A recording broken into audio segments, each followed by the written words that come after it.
Hi folks, this is your old pal Uncle Al. A lot of channels right now are talking about bolt bags, get home bags, and stuff like that. And I think Steve was the only one. What happens if you need a backup vehicle? And everybody's thinking motorcycle, regular bicycle. No. Let's repeat that. No! Okay?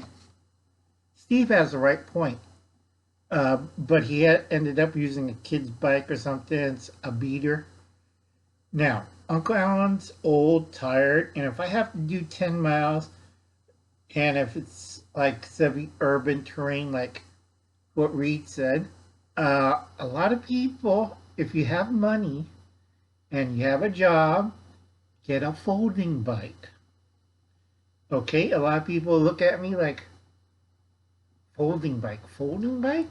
What's a folding bike, Uncle Alan? So I take them to the bike store, I show them, and some of them bought it. I have a friend who was living in Brooklyn, and when during the 2010s, he had to walk home a couple of times, and he told me instead of walking 12 miles, he rode his little folding bike, and it fit in his backpack. And he said that was the easiest thing. I gotta take this off. It's hot as hell here.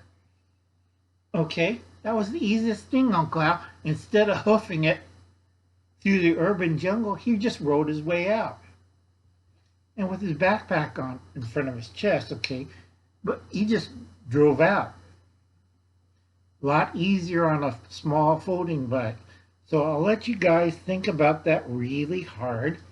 What's easier, you walking 10 miles or you pedaling 10 miles?